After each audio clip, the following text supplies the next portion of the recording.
कक्षा 5 की क्लास में आपका स्वागत है। कक्षा 5 में हम पहले कर रहे हैं विषय इंग्लिश। क्या कर रहे हैं?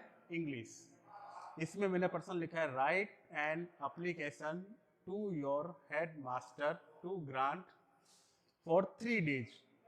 आपको अवकाश के लिए प्रार्थना पत्र लिखना है जिसमें आपको 3 दिन की छुट्टी के लिए प्रार्थना पत्र की स्वीकृति लेनी है। तो देखिए कैसे लिखना है आपको प्रार्थना पत्र। Write an application to your headmaster to grant for 3 days. सबसे पहले आप लगाएंगे डेट, यानी 24 जुलाई 2021। ठीक है। उसके बाद में THE the HEAD head MASTER head master. To date लगाने के बाद में द हेड मास्टर, फिर स्कूल का नाम मदर टेरेसा कॉन्वेंट सेकेंडरी शिक्षण समिति। यानी इस प्रकार से विद्यालय का नाम आपको शॉर्टकट में लिखना है बीकानेर।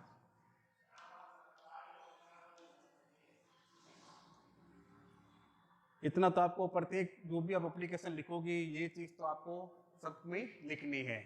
डेट लगाई, द हेडमास्टर, स्कूल का नाम और बीकानेर। फिर सर हम लिखेंगे फिर MOST most,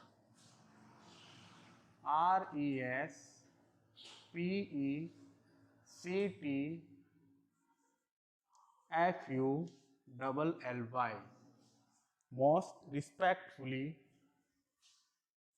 I BEG beg TO2 SAYC most respectfully I beg to say that। अब आपको कारण बताना है आप क्यों नहीं आ सकते। तो I am ill, ILL ill means क्या होता है? बीमार। Most respectfully I beg to say that I am ill, यानी मैं बीमार हूं। Most respectfully I beg to say that I am ill today, so I CANNOT cannot today, so I cannot COME come to school, so I cannot come to today, so I cannot come to school। KINDLY kindly, GRANT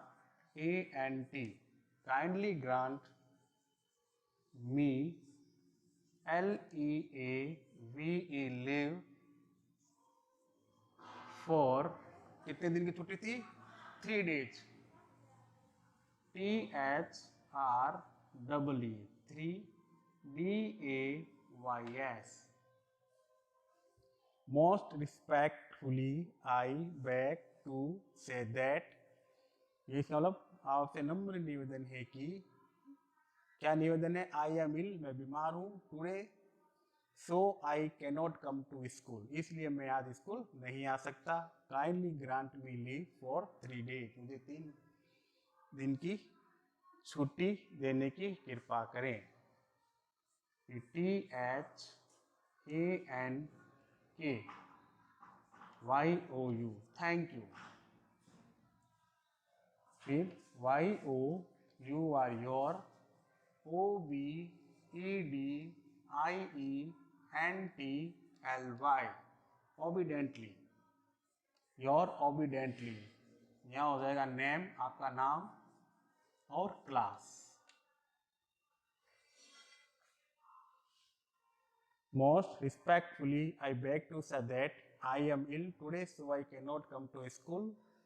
Kindly grant me leave for 3 days. Thank you. Your obediently, यानी आपका आज्ञाकारी शिष्य, नाम और class.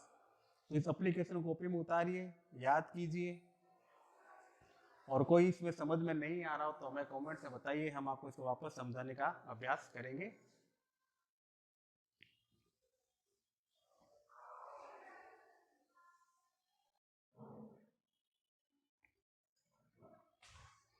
अब पर्यावरण। पर्यावरण में हम पढ़ेंगे आज प्रश्न 2। पहला, नहरें क्या होती है? सिंचाई के समय जल हानि को कम करने का उपाय बताइए। तो नहरें क्या होती है, इसके बारे में आपको देखना है। नहरें क्या होती है? यह मानव द्वारा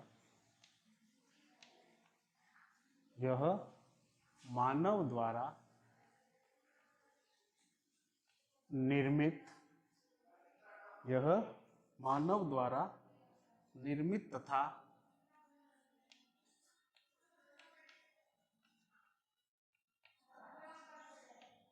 नदियों के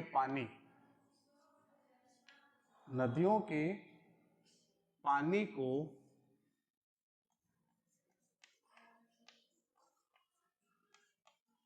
सिंचाई, नदियों के पानी को सिंचाई में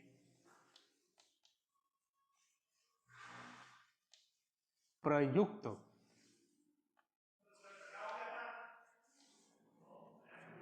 करने का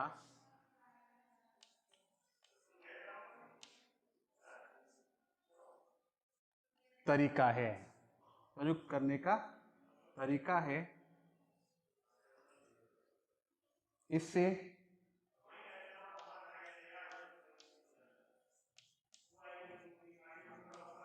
पेयजल भी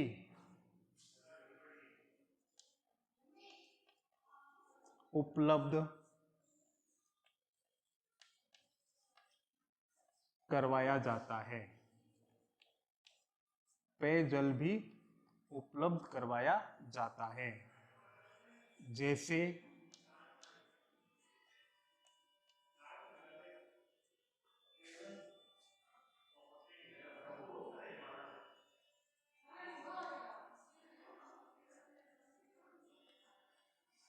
इंदिरा गांधी नहर।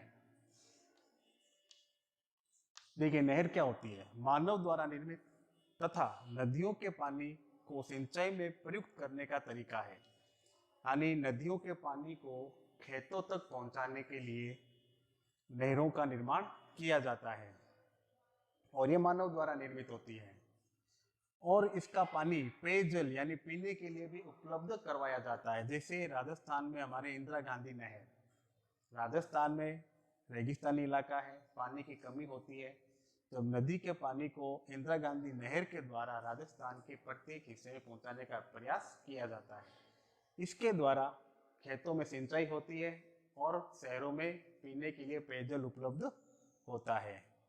दूसरा प्रश्न है, सिंचाई के समय जल हानि को कम करने का उपाय लिखें। यानी आप सिंचाई जब करते हो तो पानी का अधिक से अधिक उपयोग सिंचाई के लिए होना चाहिए, ठीक है, और उसकी होने वाली जल हानि को कैसे कम किया जाए, उसके आपको उपाय बताने हैं। तो सबसे पहले है उत्तर, पहला है सिंचाई करने में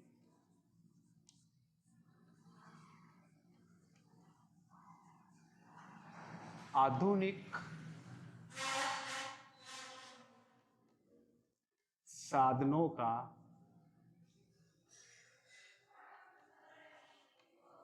प्रयोग करना। यानी आज के समय में, आधुनिक समय में सिंचाई के जो साधन है उनका उपयोग ज्यादा से ज्यादा करना चाहिए, जिससे जल हानि कम से कम हो। दूसरा है देसी या जैविक,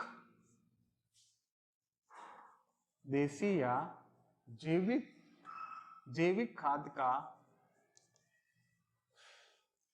प्रयोग करें।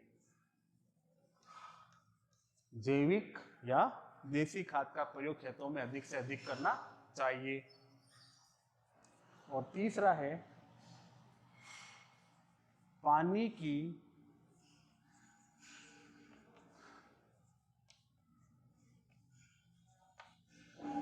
उपलब्धता के अनुसार ही खेती करनी चाहिए। यानी जितना पानी हो उस पानी की आवश्यकता के अनुसार ही आपको खेती करनी चाहिए। तो ये 2 प्रश्न है, इनको कॉपी में उतारिए, याद कीजिए और इन्हें स्वयं हल करने का अभ्यास कीजिए। धन्यवाद।